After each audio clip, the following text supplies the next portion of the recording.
चलिए साथियों, तो हम सीरम के ऊपर थे। तो सीरम पे जब हम बात कर रहे थे तो हमारी स्किन के हिसाब से, जैसे मैंने बताया, आपका सीरम का एप्लीकेशन डिफर करता है। अब ये डिफर कहाँ से करता है, कैसे करता है? अब जिस स्किन में ज्यादा मॉइस्चराइजेशन की जरूरत है, जैसे कि आपका ड्राई स्किन है, तो आप सीरम का 2 से 3 बूंद लेके अप्लाई कर सकते हैं अपने चेहरे पे। ध्यान दीजिए साथियों, एक बहुत अच्छा सा ट्रेंड चलता है। रील्स आप जब देखते हैं तो रील्स में दिखता है कि वो ड्रॉप्स के ड्रॉप यहाँ से गिराए, ड्रॉपर से यहाँ गिराया है। तो हमें इतनी क्वांटिटी की जरूरत नहीं है, हमें सिर्फ उतनी ही क्वांटिटी की जरूरत है जितने में हमारा काम चल जाए। तो अभी यहाँ पर जो है 2 से 3 बूंद आपको लेना है हाथ पे। हाथ पर से लेके आपको चेहरे पे अप्लाई करते हुए आगे बढ़ना है। ठीक है। तो यहाँ पर आपको वही चीज, जहां पर जैसे आपको इफेक्टेड एरिया लग रहा है, आपको डार्क सर्कल्स जहां लग रहे हैं, आप उन जगह पे थोड़ा सा अप्लाई करिए। या अगर जैसे आपका कॉम्बिनेशन स्किन है तो वाला एरिया अपना ड्राई हो जाता है, टी जोन ऑयली होता है, तो मैक्सिमम पोर्शन इधर अप्लाई करके बाकी बचा हुआ आप टी जोन पे अप्लाई करिए। और मसाज करते करते अपने पूरे फेस पे एब्जॉर्व करवाइए। ठीक है। तो ये हो गया हमारा सिरम का रूटीन। ये हो गया ड्राई स्किन के लिए, कॉम्बिनेशन स्किन के लिए। ऑयली स्किन वाले जिनके पिंपल्स हैं वो सिर्फ एक ड्रॉप ही लेंगे। जी हाँ, बिल्कुल सही आपने समझा। एक ड्रॉप ही लेना है, उससे ज्यादा नहीं लेना है।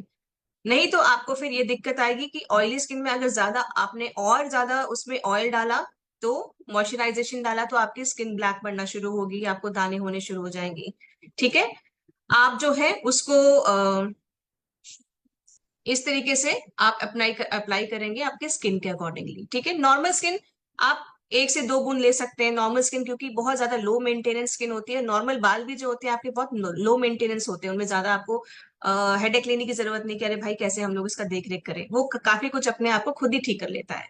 तो इस तरीके से हम लोग अपना देख रेख करेंगे। ठीक है साथियों, इसके साथ इसके बाद जैसे सिरम का हमारा पॉइंट हो गया। अब सिरम के बाद आता है हमारा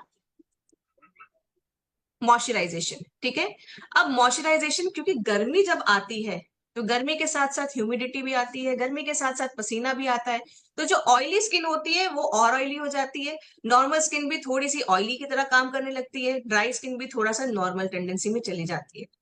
तो ये जो है, अब यहाँ पर मॉइस्चराइजेशन आपको, जो मोरिंगा की क्रीम आप जितनी सर्दियों में लगाते थे, जितनी स्किन पे यूज होती थी, अब वो यहाँ पर कम होगी। ठीक है।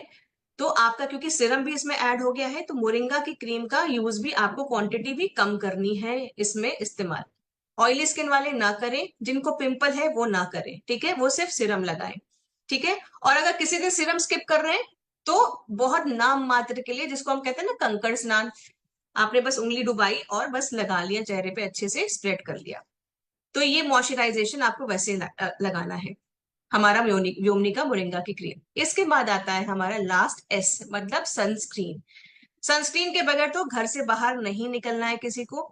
ये हर एक स्किन टाइप पे सूट करती है। बस इतना याद रखिए कि आंखों के आसपास ना लगाएं। ठीक है। आपकी आई लैशेस के आसपास आपको सनस्क्रीन नहीं लगाना है। आप बाकी चेहरे पे लगाइए, और आईज को कवर करने के लिए, आईज को प्रोटेक्शन देने के लिए आप यूवी रेस, जो फिल्टर वाली सन ग्लासेस होते हैं हमारे, आप उनको लगा सकते हैं। ठीक है। अब जिनको पावर है उसके लिए भी आजकल ऐसे ग्लासेस आते हैं कि पावर के साथ साथ भी वो धूप के भी चश्मे का काम कर सकते हैं। इस तरीके से अगर आप अपना स्किन केयर, अपने स्किन का केयर का रूटीन रखते हैं CTSMS को यूज करते हुए, तो आप अपना एक अच्छी स्किन ले सकते हैं, रख सकते हैं। ठीक है। यहां तक क्लियर है साथियों? यहां तक सर आपकी गर्मियों का स्किन के रूटीन के बारे में आपको पता चला, आपने ध्यान से देखा? तो इस तरीके से हमें अपना स्किन का रूटीन रखना चाहिए। ठीक है। चलिए अब बात करते हैं हमारे सिरम का।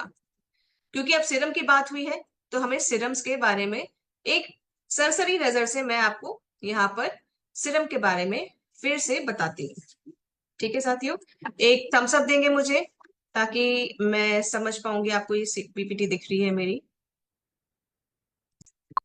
जितने भी एक्सटर्नल फैक्टर्स हैं, जैसे कि पॉल्यूटेंट्स हो गए, जैसे कि हार्मफुल यूवी रेज हो गए, स्ट्रेस हो गया, आपकी नेचुरल जो एक एजिंग का प्रोसेस होता है वो हो गया, इन सब चीजों से आपकी स्किन डल पड़ने लगती है। आपकी स्किन का स्किन टोन धूप छांव जैसे होने लगता है, अलग अलग, कहीं चकत्ते होते हैं जैसे काले हो जाते हैं, कहीं व्हाइट स्पॉट आ जाते हैं। और साथ